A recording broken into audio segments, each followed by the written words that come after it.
Okay, so like listeners, uh are you ready to like jump back in time with us? Back in time. Yeah, like way back to the late 1800s. To this Yo! like crazy battle that like seriously nobody talks about enough. Right? We're diving into the Battle of Adwa. Okay. It's 1896 and the setting is Ethiopia.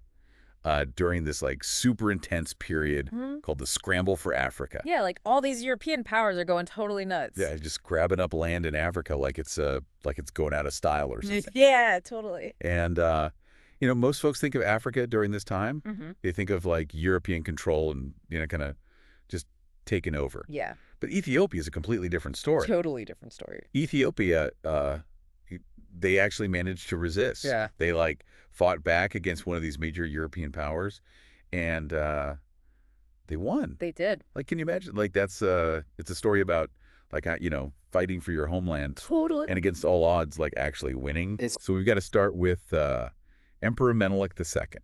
Okay. He's the leader of Ethiopia at the time. Yeah, Menelik the Second. Yeah, and he's like this total strategic mastermind. Yeah. And like super dedicated to keeping Ethiopia independent, Right. But he's up against Italy, Oh, yeah. who are like really wanting to add Ethiopia to their like, growing empire. Those pesky Italians. Yeah. So Italy, they're trying to make Ethiopia a protectorate, which protectorate basically means. So it sounds kind of nice, Yeah, but it sounds nice. it's basically like being controlled by another country. Yeah, you're like technically independent, but not really. Exactly. And the way they try to do this is with this treaty, Hmm. Treaty of Chao. Yeah. Now this treaty, it's got like a super sneaky trick in it. Yeah, it's like something straight out of like a spy movie. Oh, totally.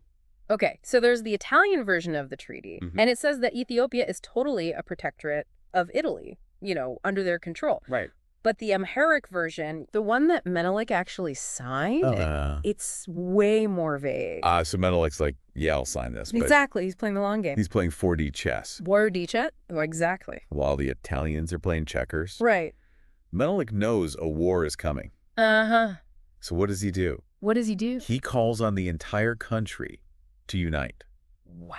Like we're talking people from every part of Ethiopia, Yeah. Oromo, Tigray, and Amhara, all these different groups. And amazing. They come together and form this massive army. Okay, how massive are we talking? Over 100,000 strong. Whoa! That's a lot of people. It is. But it's not just about the military. Okay. This is like a total societal shift. Yeah. Like everyone in Ethiopia is coming together to stand up against colonialism. Yeah. Even like within Ethiopia, like power structures are changing. How so? Menelik gets support from like super powerful figures like Empress Taytu Betul, Oh, wow. his wife. Oh, I didn't know that. Yeah, and she's not just like standing by his side. What's she doing? She's out there rallying the troops, disrupting Italian supply lines. Whoa. She's like a key player in this whole thing. So she's like a total badass. Oh, she's a total badass. Love that. So we've got this like super unified Ethiopian force ready to like, defend their country. Uh-huh. And then the Italians, they march in, Oh, boy. totally confident they're going to win. Right, they've got all the fancy weapons. Yeah, they've got the guns and the cannons, and they probably think this is going to be like a quick and easy victory. Yeah. I mean, it's the 19th century. Right. And like back then, European powers, they just didn't lose to African nations. Yeah, it just didn't happen. At least not on this scale. Right. But they really underestimated Ethiopia. Oh, At the yeah. time. How so? So they totally missed like how brilliant Menelik's strategy was. Uh-huh. And they like didn't get how strong and resilient the Ethiopian forces were. Right. And they definitely didn't understand how important it was that Ethiopia knew their own land so well. That's huge. Yeah, so the Ethiopians, they use these guerrilla tactics. Oh, wow. They know the mountains like the back of their hands. Yeah. And they use that knowledge to like totally mess with the Italians. Can you imagine? Like trying to fight in this like unfamiliar mountain terrain Yeah. while these like Ethiopian forces are just popping up everywhere. That would be terrifying. Oh, totally. A nightmare. Total nightmare for the Italians. Wow. And then comes the big battle, Okay. the Battle of Adwa. At Adwa. Yeah, near this town called Adwa. Okay.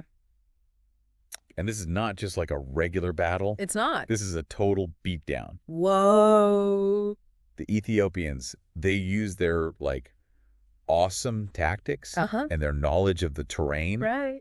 to totally surround the Italian army, Oh, wow. and they just crush them. So like a decisive victory? A total decisive victory. Wow. The Italians, they lose tons of soldiers, Yeah. and they have to retreat. So much for their empire. Yeah, their dreams of like taking over Ethiopia are like totally shattered. Yeah, talk about an A upset. huge upset. Huge. But this wasn't just like a local thing. You know, the news of this battle, Yeah, it spread like wildfire all over the world. I bet. People were shocked. Yeah, like a European power losing to an African nation. I know, it was unheard of. Totally unheard of. And for people who were living under colonial rule, Mm-hmm. this victory, it gave them like a ton of hope. Yeah.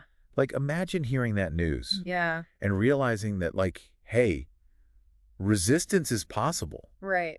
even against like a super powerful empire. That's powerful. It was powerful. What about the African diaspora?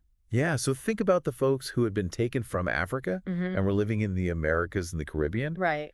They were still dealing with like the horrible legacy of slavery. Of course. But when they heard about Adwa, Yeah. it showed them that like freedom could be won. That's amazing. It was amazing. Yeah. And for the European powers, they had to like completely rethink how they saw Ethiopia. Yeah, they couldn't just waltz in and take over anymore. Exactly. Ottawa made them realize that Ethiopia was a force to be reckoned with. Right. And it secured Ethiopia's independence. Yeah. Like they were one of the only African nations to avoid being colonized during that whole scramble for Africa. That's incredible. It was incredible. So the Battle of Adwa, Mhm.